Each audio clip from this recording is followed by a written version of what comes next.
Hi guys, welcome back to my channel. On my previous video I was 34 weeks pregnant and I did a story time on how I found out I was pregnant and how I told my husband. Now I'm back and I am currently 6 weeks postpartum and I'm going to be talking to you guys about my labor and delivery story. So let's get right into it. So to start off, my due date was September 19th and I delivered September 20th. I did get induced and that was my choice. I wasn't in any risk or anything that made me get induced, so it was my choice. So that whole week I was tired and drained, and I was doing everything to induce my labor. I ate pineapple, I took castor oil, which is tremendously dangerous for you and your baby, and it did nothing to me. I was bouncing on the yoga ball, nothing. So I pretty much tried everything that Google and everyone tells you to try, and it did nothing to me. So that whole week prior to me delivering on Wednesday, I had gone to the hospital thinking my water broke. Well, no, my water did not break. I was going to the restroom and my pee was very clear and it was odorless. And from Google, I had seen that those are your signs of your water breaking. So I told Abel, which is my husband, that we needed to rush to the hospital because I was peeing really clear and I thought my water broke. So I got in the shower, he got ready, and we were ready and we were on our way to the hospital. We texted our whole family, so we get there and they checked me, and it turns out that I was just peeing pretty clear because I drink a lot of water, so my pee was just clear. Now when the doctor came in, thank God it was my OB from my clinic, and I just asked if I could get induced because I did have an appointment on that Friday. So I had an appointment that Friday and it was going to be my choice whether or not I wanted to get induced the following week. But since my doctor was already at the hospital that day, he was able to check me, and I asked him if we could just schedule an inducement date. He gave me two different options for the days: Thursday, which was September 19th, my due date, or Friday, September 20th. And I went with September 20th, Friday, just so I could get myself a little bit more prepared for it. So come that morning, we woke up at about 4:30 in the morning so we could get stuff ready to go to the hospital. I had to be there at 6, already in their room. So I got there at 6 and they didn't start processing my inducement until 7:30. So for an hour and 30 minutes I was just sitting there in the hospital bed with no IVs or anything. Pregnant for the last day today. Watching The Office, of course. So at 7:30 a nurse came and she started putting everything on my hand and started kind of asking me if I had a plan. I kind of just wanted to go ahead and go open-minded there, just so I wouldn't disappoint myself or so I wouldn't put pressure on myself, and that's exactly what I did. So they started me with Pitocin, so that's the medicine that they use for inducement. I know there's a lot of methods to induce your labor, but Pitocin was the one that they went ahead and chose for me. So they started Pitocin at 2, and then they started bumping it up to 4, 6, then 8. When it got to 8, my pain level was already pretty high, and prior to that my doctor came in and he told me that if my water didn't break, that they were gonna have to break my water, which I was pretty scared because I heard that it hurts or it just feels uncomfortable when they go in there and break your water, and not that it breaks naturally. So they were gonna break my water at 4 or 5 centimeters, but at 9:30 my water broke, and I was probably 2.5 to 3 centimeters dilated. When I went into the hospital, I was already 2 centimeters dilated. I was 2 centimeters for about 2 weeks prior to giving birth. So I was kind of stuck in 2 centimeters for that long. So my mom was going to be in the room with me along with my husband, and I had told everyone that I didn't want anyone to go in there until I started to get more dilated. So because I didn't want people to sit there and watch me go through the pain, right? So at 9:30 when my water broke, I was texting my mom and I was like, hey, you need to come to the hospital, like my water just broke. And it just gushed out. Like, the way I can describe it is, if you ever have a dream where you feel like you peed yourself, and you actually peed yourself, that's exactly how it feels, because you can't control it. So it literally felt like I peed myself, and it was very warm, and I just knew my water broke, and it was so exciting, but yet so scary, because I thought that you just dilated even faster after your water broke. So that happened at around 9:30 a.m. So I did end up getting the epidural, and I know my body would not be able to go through labor if I didn't get the epidural. So I got it at around noon. From 9:30 to 12, I was just going without an epidural until the point where I got 3 contractions back to back to back, and I just felt like I was gonna die. And I know we all feel like that, but it really feels horrible when you're in there. So I told my husband to call the nurse that I needed the epidural, and they already knew that I was in between yes and no about getting it, but I was going more for the yes, just because I feel like I shouldn't put my body through there if there's medicine. I don't know if that's just how I think, but I ended up getting it, and I'm not afraid of needles, so I was not scared. I actually just didn't want to see the needle because, you know, that would get me nervous. The thing that I was scared of was to have a contraction during the time that they put the epidural on me, but luckily that didn't happen. They obviously know how spaced out your contractions are, so they don't risk you having a contraction while they're doing the epidural. So yeah, so I ended up getting the epidural. It kicked in about 30 minutes, maybe a little bit less than that. So it did kick in. After I got the epidural, my son's heart rate started to decrease. So the nurse and the doctor were monitoring it, and they were coming in and out of the room, just making sure that it was on the right track, and it wasn't getting any lower than it had to be. So when that happened, when they realized that his heart rate was going down, I started to freak out, because obviously you don't have control of these things, and you just start to think about the worst things that can happen. So I started to freak out, and the nurse said that they would have to take me off the Pitocin because it was too strong for the baby. The epidural also had an effect in that, so they took me off Pitocin. So after noon, around 12:30 actually, when I was contracting, I was actually contracting by myself. Like, that was my body doing its work. So I only had Pitocin from 7:30 in the morning to noon. I was so nervous, and so was Abel. My mom was also in there, and then my mother-in-law was also in there, because at that point I could have more people in the room. It was just during actual delivery where I could only have up to 3 people in the room, but I only had my mom and my husband. So while the whole thing where his heart rate started to go down and they were monitoring it, my sugar went down. So I did have to get a clear bag with like glucose. I'm not really sure of the term, but I had to get that in my IV to help. So I got that, and then a couple minutes after that I had to get the oxygen mask for about 30 minutes. And before I went into before I got induced, I did let the nurse know that I had asthma, but I only had asthma when I was younger. And like, now that I'm older, I don't have it, or I actually don't like feel anything, and I don't take medication for it.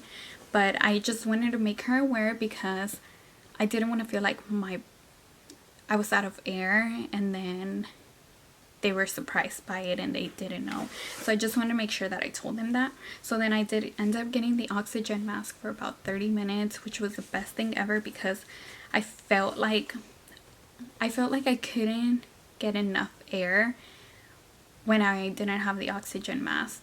And it was also helping the baby and getting his heart rate up. So anything I had to do, I would have done to make sure that my son's life was not at risk. Basically, I was dilating a centimeter every single hour. At around 4:20 p.m. I was already 8 centimeters dilated, and they hurt. It hurts. Like I said, I did get the epidural, but I still felt some discomfort. It doesn't all completely go away. I still felt it. So at 8 centimeters, she then went ahead and checked me again, and she did let me know that there was a clicker where I could click as much times as I needed to get more medicine to my epidural, to my back, which was also a lifesaver because I felt like kind of the medicine was wearing off, but with the clicker it came back and I didn't feel as much pain. It was more discomfort. So then once my body dilated to 9 centimeters, I felt like I had to poop so bad, which is typically, like, if you read everywhere online, that's when you're ready to go into labor. So I felt like I had to use the restroom, and Abel called the nurse. She checked me and I was just in so much pain. She told me not to push, but I still pushed, just because I was told by my relatives, people that have already had kids, that if you push before you're actually doing the huge pushing, it just makes things so much smoother. So that's exactly what I was doing, even though I was told not to do it. Fast forward to around 6:50, my nurse notified me that they were going to do a shift change, which freaked me out because you have a nurse dealing with you the whole entire day and you feel comfortable with them, and then they tell you that someone else is going to take over, which to me was kind of nerve-wracking because of everything that had gone prior to that time. I just felt more comfortable with my nurse already knowing what had happened rather than just telling someone what had happened earlier that day.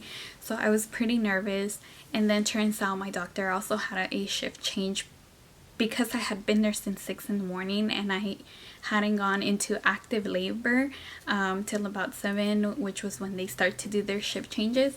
I was freaked out when they told me that my doctor wouldn't be delivering my baby and someone else would. That kind of got me a little bit more and more nervous for the actual delivery. The way I think about stuff is the day goes by, time ticks, and the day does not pause because you feel in pain, because you don't want to get through the day. It's still going to happen. So I knew that by midnight that night, I was going to have my baby in my arms, and that's exactly what happened. So when the nurse took over, she checked my my vitals, I think is what they call it. So she checked my temperature, she checked my pressure, and with my temperature, I had a fever. So with me having a fever, I obviously put in risk of my child having a fever. The fever was caused because I had an infection, because my water broke at 9:30ish in the morning, and it was now 7 p.m. So it was a long gap from when my water broke to when I was actually going into active labor. So the nurse comes up to me and my husband and my mom, because she's now in the room again, and she tells me that I have a fever, that they're gonna give me medicine. She gave me a Tylenol and she put medicine in my IV, and she told me that if that didn't do anything to me, then they were gonna have to go ahead and take different measures. So I didn't know what that meant at that point, and I just looked over at Abel, and I was scared to have a C-section more than I was scared to deliver naturally. She didn't tell me what she meant by what she had told me about taking different actions, so I just didn't know what I was gonna be expecting. So she was monitoring my temperature, and I started pushing right at 7. So from 6:50 to 7, obviously I was being checked, monitoring that my temperature was not getting any higher. She did tell me that they were gonna call the NICU, just in case that the baby needed it whenever I delivered. So I started pushing with the nurse, and I didn't know exactly what to do because I didn't take any classes prior to me delivering. So it's kind of everything was on the spot. So when I was pushing with the nurse, because you push with the nurse prior to pushing with the doctor, so I didn't know exactly what I was supposed to be doing when I was pushing. So it took me a couple times before I actually got the hang of it. And then it was time to push with the doctor. So they called in the doctors, and I was scared for my life because I felt like I was going to just die there. And I know everyone feels like that, but the feeling that you get is so crazy, and at the moment you just feel like you can't. I actually looked over at my husband and I told him I couldn't do it because I was in a lot of pain.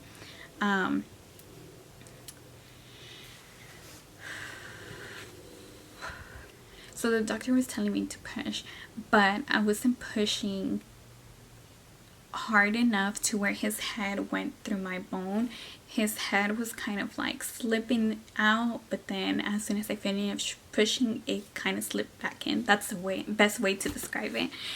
So I did that a couple of times, and then the more and more that I pushed, the closer that I was getting to actually delivering my baby. I remember my mom and my husband being on my left side, and they were trying to give me words of encouragement, but at that point that's not what I wanted to hear. So I kept telling them to just stay quiet and, you know, just be there and help me, like hold my hand. I actually had to tell my mom, like, play with my hair, or my husband play with my ear, because it distracted me from the pain. So when I was pushing, the doctor told me if I wanted to feel his head, because his head was already at the point where they could see it more. And I instantly told her no. And I had told my husband to tell me if our baby had hair. And as soon as he told me, hey, the baby has hair, I just told him to be quiet because I didn't want to hear anything or anyone.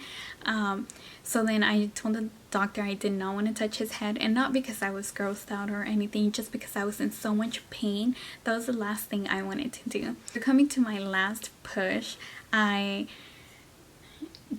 grabbed my hands and I put them under the bed where they have some handles, and I just pushed with like my whole force that I had, and I just closed my eyes and I screamed so loud. I feel like everyone in the labor and delivery section was knowing that I had my baby because I screamed so loud.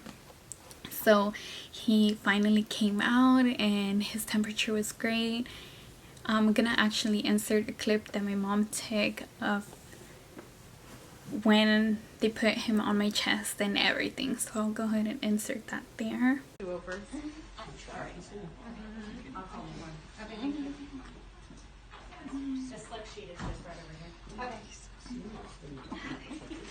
I know, because I thought when I came in here that I needed to put my gloves on last.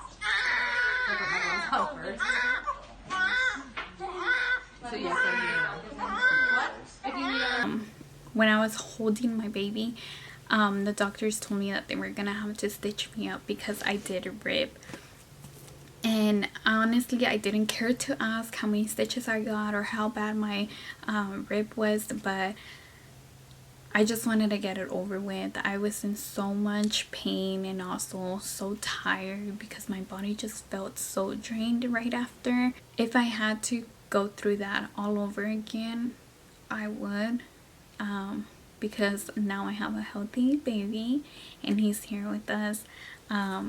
He was actually 7 pounds and 10 ounces right at birth. He was 21 inches long, and he was born at 8:27 p.m. Friday, September 20th. That's exactly how my labor and delivery went. I hope you guys enjoyed my labor and delivery story. Go ahead and give this video a thumbs up. Go ahead and subscribe to my channel and share it. I am going to be posting once every week until I get into a better schedule. Thank you so much for watching, and I'll see you guys on my next video.